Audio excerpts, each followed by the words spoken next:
What's up, guys? Recently, I took a trip to Florida. That's right, I went near the Miami area to South Beach or southern Florida, Bal Harbour, Miami, and Sunny Isles, these areas. It was really fun. In this video, we're going to talk about this trip from first class there with my family to staying at the St. Regis in Bal Harbour, the Ritz-Carlton in Bal Harbour, and really just exploring South Beach and seeing some of the coolest restaurants. So I'm going to discuss all that in this video. Hopefully we put up great photos of it, and I hope you enjoy this video of my travel experiences, some of it using points as well and flying first class both ways. So let's get into this video, guys. Before I do, I always remind you, like, subscribe, it's free. If you enjoy these type of videos, comment below as well. I'll do more of them. All right, let's get into it.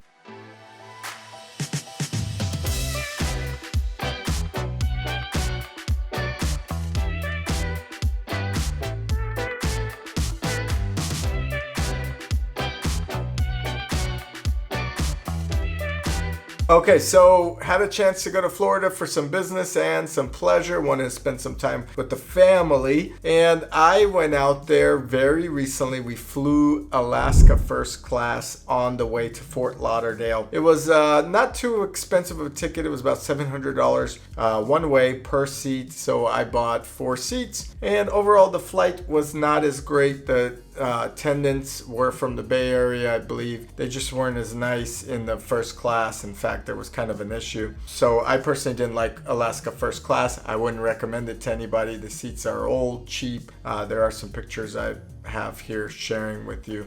But overall, did not like it. The seats are not lie flat seats. It felt like an old aircraft, and the service was horrendous. So as we get to Fort Lauderdale, of course the weather is great. Where we were in San Francisco, it was storming. The Bay Area has been flooded, etc. And in Fort Lauderdale, the very first place we stayed at was the Ritz-Carlton in Bal Harbour, which is just north of Miami. And Bal Harbour Ritz-Carlton is a very nice boutique style resort, or I should say hotel. If you like very personable service, white glove service, this is the place to be. They have a very nice pool. Overall, it's great access to the beach. It's a little bit older of a hotel and the rooms are smaller. However, it's still a very nice hotel in a pretty good location in Sunny Isles. And overall, I enjoyed the stay at the Ritz-Carlton Bal Harbour. I think it's just a beautiful resort, or hotel I should say. I wouldn't call it a resort. So that was a great hotel. We checked in. First night we went out, I believe, to a restaurant called Sexy Fish. And I gotta tell you, this restaurant was cool. There were mermaids. The family loved it. It was very entertaining.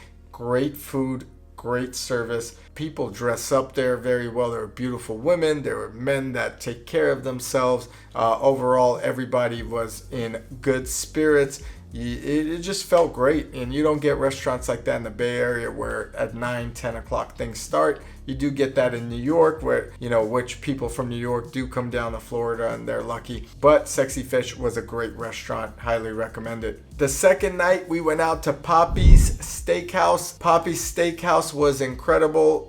Great steak. I enjoyed myself. The tabs of these restaurants ran up to $400 or $500. And Poppy just had some great steak and great atmosphere. I totally enjoyed that place. So I definitely would recommend it. I overall think that it's one of the most happening spots still, and just a great time. And the third night we went to the Deck. And the Deck apparently has 2 different places, because when we went to the first place, there's a restaurant kind of in a ghetto area where you're seeing a lot of homeless people, etc., and graffiti and art, which Miami's known for. But we drove, or had Uber drive, to the wrong spot. So then we got to the proper spot called the Deck, which has yachts everywhere, and overall great scenery. Lots of loud music. It was a little bit too loud for my liking, but great food, and just a good atmosphere at the Deck. So if you're interested in an outdoor seating with DJ and dancing and seeing yachts,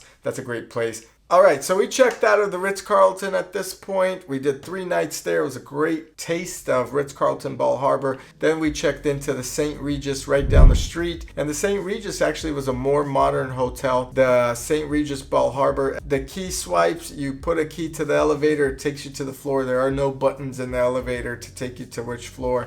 The rooms were bigger. The balconies were beautiful. They had several pools because it's shared with the residence side as well as the hotel side. And St. Regis has a few residences, I believe, on that strip on Collins Avenue.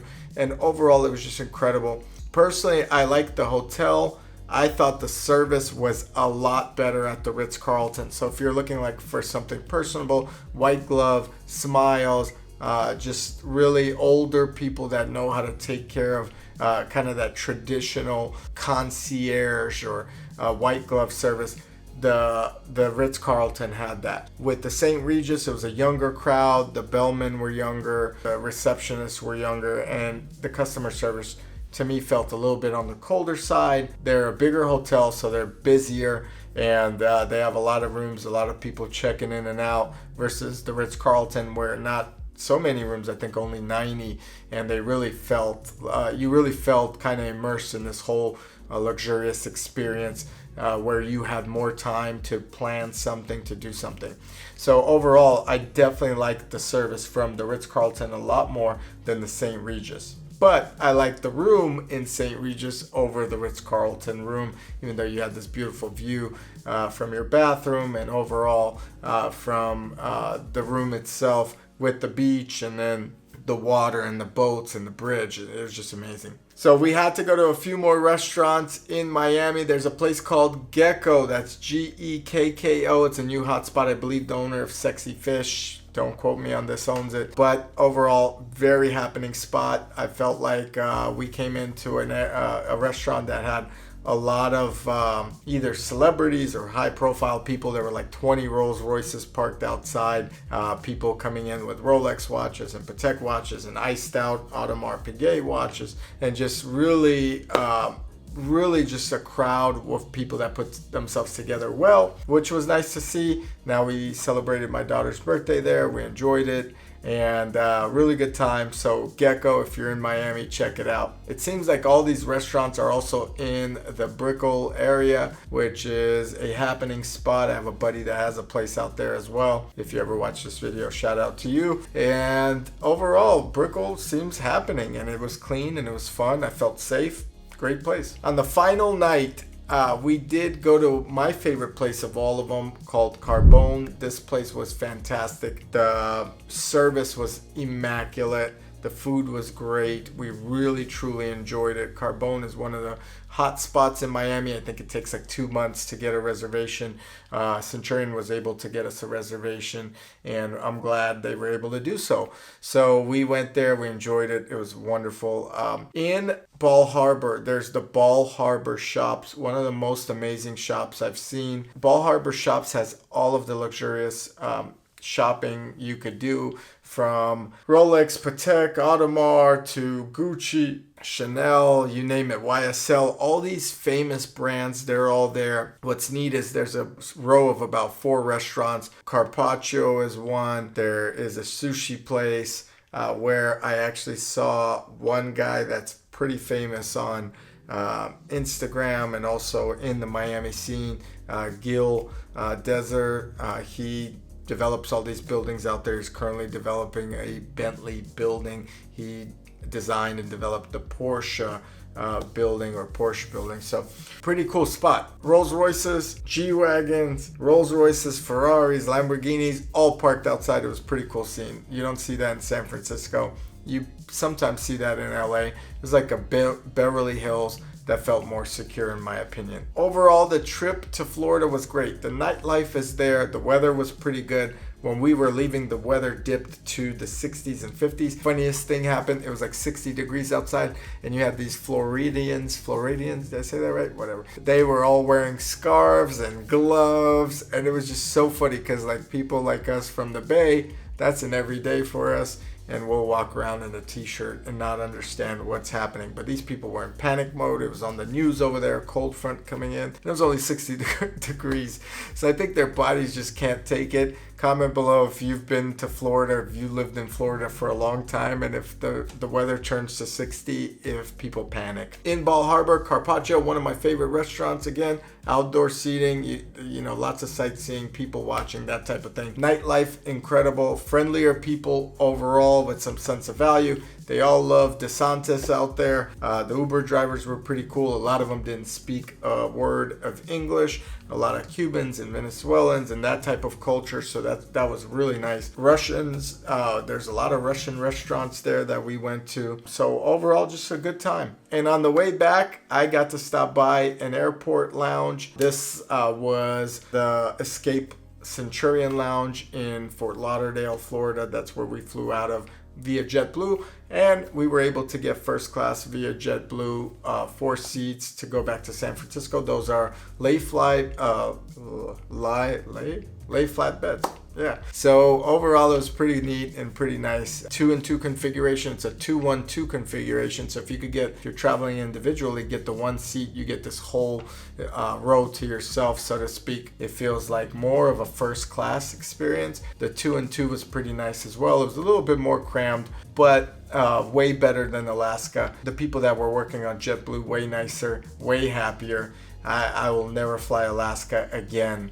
It just was not pleasant, and JetBlue always delivers. JetBlue Mint, that is an experience above all. So check that out. Overall, I hope you enjoyed this video. If you did, hit the like button, subscribe to this channel. If you haven't done so already, it's free. Let me know if you want to see more of my travels. I did use my points for Alaska on the way there. It wasn't that expensive. On the way back, I bought the JetBlue flights because the American Express point transfer to JetBlue is just not worth it. I think it's 200,000 JetBlue points for like 250,000 miles. Let's take a look actually what it is right now. That's right. It transfers at a rate of 250 to 200. So overall, I didn't think that was fair, and I didn't want to transfer and use points. I'd rather use them elsewhere.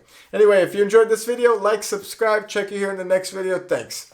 Before I do, I always remind you, like, subscribe, it's free. If you enjoy these type of videos, comment below as well. Do more of them, as I tend to do videos that just ended. I'll do more of them. All right, let's get into it.